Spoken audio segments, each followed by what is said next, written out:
Well, it's almost sundown. In fact, it is sundown. It's 5:30 on the 28th of January 2023. I nearly forgot what date year I was in. It'll be 3:30 back home in the UK. And I don't think it's very warm back in the UK. I always think in January in the UK you tend to wish the month away because you hate it so much, unless you're a mountaineer and enjoy snowy conditions or even skiing. But otherwise it's not a great month, especially if you've overspent during the festivities and you're on a salary and your credit cards have been stopped for overuse and the bank has charged you dozens of pounds for your overdraft and you're in debt. You're in debt for the rest of your life because you decided to enjoy Christmas, a 2-day event, and you went completely bananas and you spent so much money on a lot of shite. You had to throw half the food away. You were in the supermarket and you better get this. And Laura, she likes pickles, doesn't she? Well, get some pickles, particularly for the and Uncle George, he loves this. Get this for Uncle George. Get this for Julie. Julie loves this, doesn't she? Julie didn't fucking turn up, did she?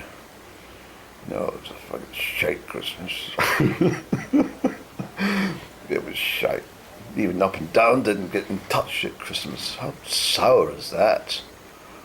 Terrible. Some friend. Up and Down. Mind you, she was kidnapped, wasn't she? But regardless, it's just it's not very good. So like everybody, we're looking forward to February. I'll be returning in February. And I've had a very gallant day. It's always a bit sad to see the end of the sunshine on another day, but it's one thing about this part of the world is guaranteed sunshine. Well, at least nothing's guaranteed in life, but you understand what I mean. So it's 1.5 hours till dinner starts to be served, but it's a bit of a circus if you're in, at the wrong time, I'm afraid. And there's lots of new people who arrive. I can see that already because they look like milk bottles or milk faces, whereas the ones who are departing have got cola faces. It's very true. I'm in between at the moment. I'm between milk and cola. I've got a slightly reddish orange colour, very strange colour to have, like a carrot juice or something. But it should improve itself into brownness or something like cola.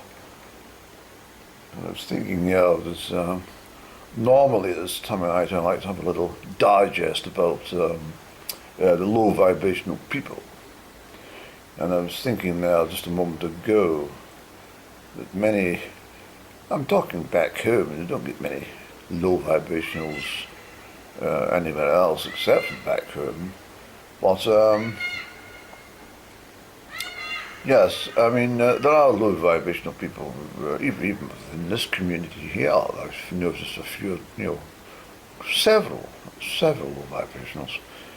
But on the whole, there's not as many as you would expect to find in Perthshire, for example. Perthshire in Scotland.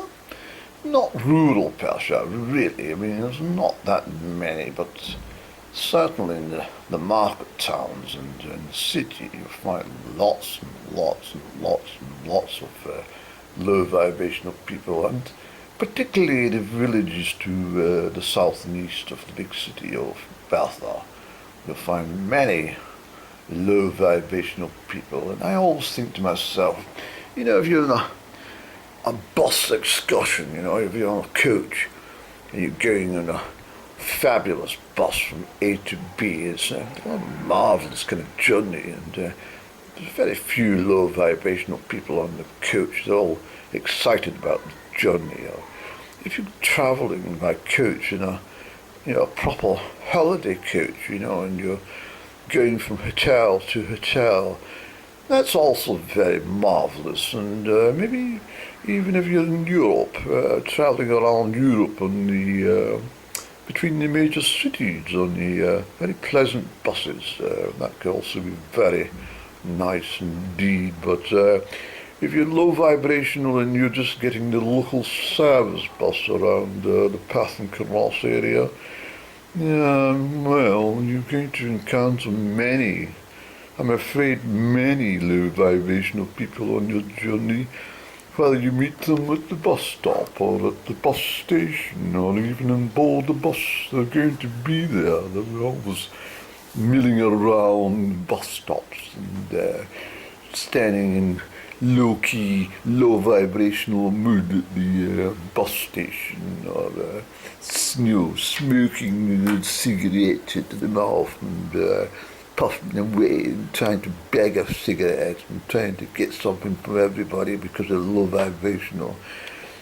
Short 10 pence for the journey, or I need to get here because so-and-so's ill in the hospital. Have you got a loan of £5? I said, well, what hospital are they in?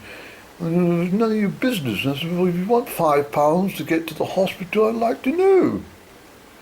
Well, in this hospital. I said, well, I'll tell you what, why don't we both visit this ill, sick relative of yours, and we'll get a taxi, and I'll come and say hello to them and see if I can cheer them up and get them back to good health.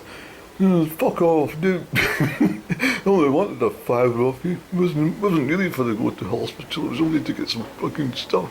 But so if you're on board one of these low vibrational buses run by a low vibrational company, then obviously, well, not so much the company is low vibrational, some of the drivers are low vibrational.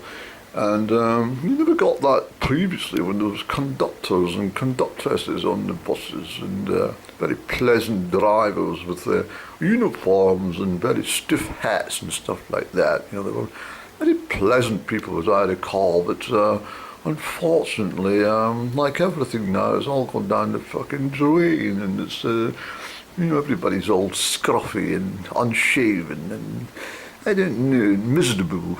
Very miserable looking all the time, and of course the entrance to the bus is a haven for the low vibrational people, because the bus driver is low vibrational, and so when they come on, the driver goes, and so these low vibrational people will cause a great deal of drama and scene as they walk up the aisle and bars and, sorry mate, sorry, I didn't, what you say? I tell you, I'm sorry. And they try and gather. I always notice that the low vibrational people have a particular habit of always wanting to take the rear seats of the coach.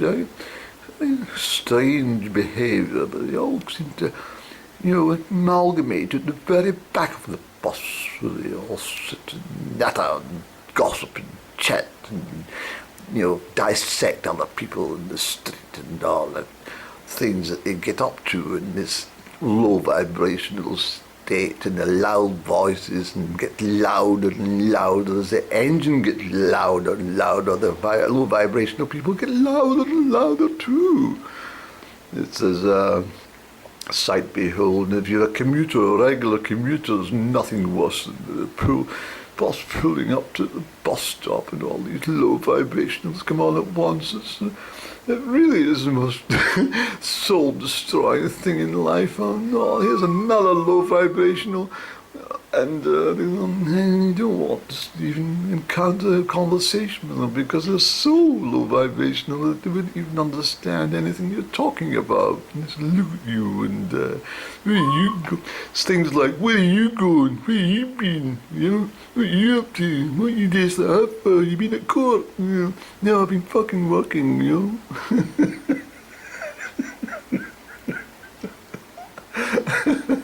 And there's always so much drama with these low vibrationals. Doesn't matter which village they get off the bus. They don't even bother ringing the bell as instructed. They just bars down the aisle and make a fuss in front of the driver and say, "Oh, you've missed my stop, mate." And then there's a bit of a drama and a bit of a shouting match between the driver and the low vibrational at the door, and eventually he decides either to stop at a midway point or decides to be a complete low vibrational themselves and take them as far away as possible from where they want to get off. It's all such a pleasure to watch, and it's very, very low vibration that can really weigh you down. And after many, many years of witnessing all these low vibrationals on the commute, I just get so tired and fed up. I didn't want to see another low vibration in my life.